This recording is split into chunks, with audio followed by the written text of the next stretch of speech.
Waalaikumsalam warahmatullahi wabarakatuh. Sebelumnya terima kasih kepada Bapak dan Ibu sekalian yang sudah mau menyempatkan waktunya untuk hadir di pertemuan hari ini. Perkenalkan, nama saya Alvina Tasya Putri dari Prodi Agroteknologi Fakultas Pertanian Universitas Jaya.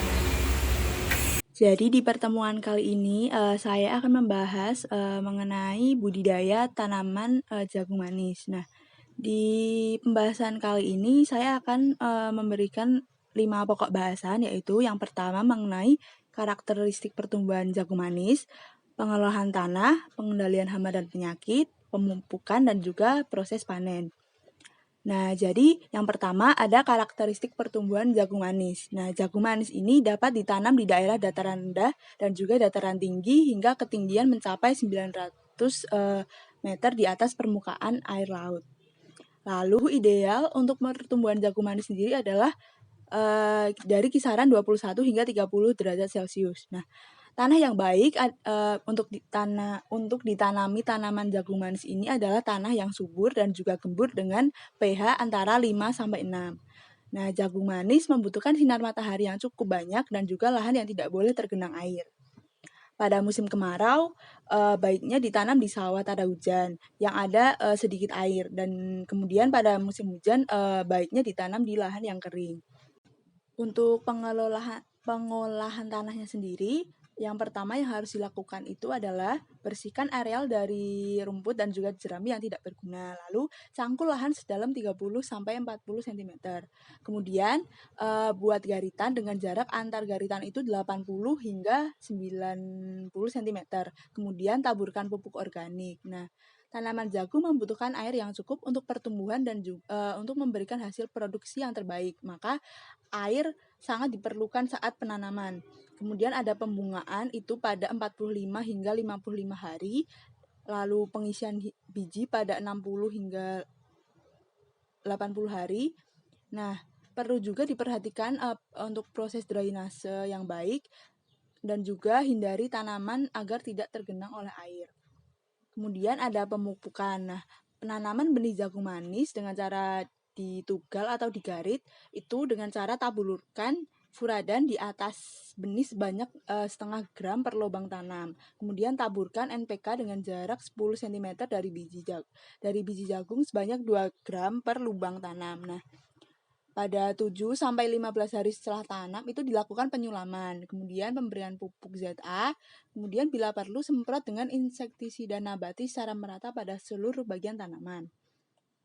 Nah, pada 25 hingga 30 hari setelah tanam itu dilakukan penyangan sekaligus penggeludan. Nah, bila perlu juga ini perlu ditaburi lagi furadan 3G pada titik tumbuh sekitar 5 buah kecil per tanaman. Lalu pada 40 hingga 45 hari setelah tanam itu dilakukan pemupukan dengan KCL. Nah, lakukan penyemprotan bila ada hama yang sudah melebihi ambang ekonomi.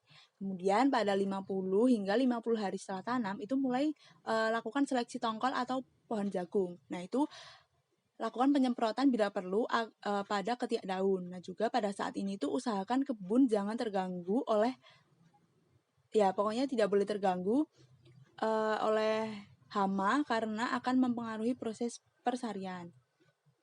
Nah, kemudian ada proses panen. Nah, proses panen pada jagung ini dilakukan pada 75 hingga 80 hari setelah tanam, yaitu pokoknya waktu itu adalah waktu yang paling tepat untuk melakukan pemetikan atau panen. Nah, ciri jagung sendiri yang dapat dipanen itu bungkus jenggal jagungnya itu berwarna coklat muda, itu kelobotnya itu.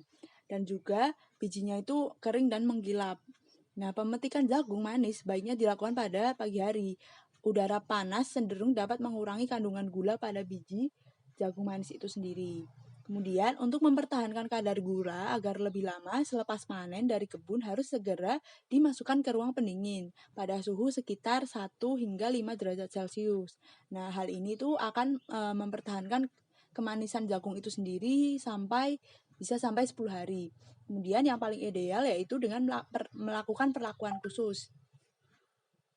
Perlakuan khusus ini tuh setelah panen jagung langsung diangkut ke gudang atau ruang pendingin dan juga langsung dilakukan penyortiran dan juga pengemasan dengan plastik cropping film. Nah, plastik ini berfungsi untuk menjaga kelembapan, mencegah hilangnya air, dan juga memperpanjang kesegaran dari si jagung manis ini sendiri.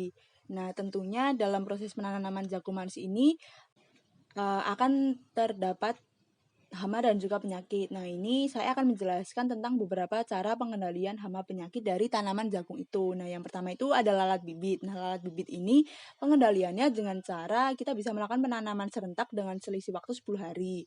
Kemudian, menerapkan pergiliran tanaman dengan tanaman bukan inang. Ya, lalu juga ada pengendalian secara kimiawi dengan menggunakan insektisida yang efektif pada benih.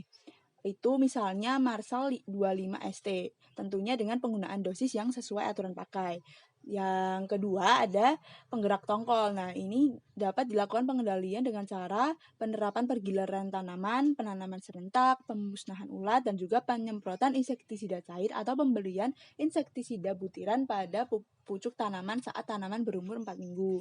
Kemudian ada penyakit bulai. Nah, ini pengendaliannya dengan cara penanaman dilakukan menjelang atau awal musim penghujan. Kemudian ada penerapan pola tanam dan juga pola pergiliran tanaman. Lalu ada juga penyakit bercak daun. Nah, ini pengendaliannya dengan cara melakukan pergiliran tanaman yang hendaknya selalu dilakukan guna menekan meluasnya cendawan.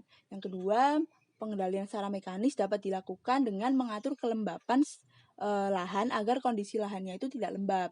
Kemudian ada juga pengendalian secara kimiawi yaitu dengan pestisida, itu antara lain dengan Daconil 75 WP dan juga difolatan 4F.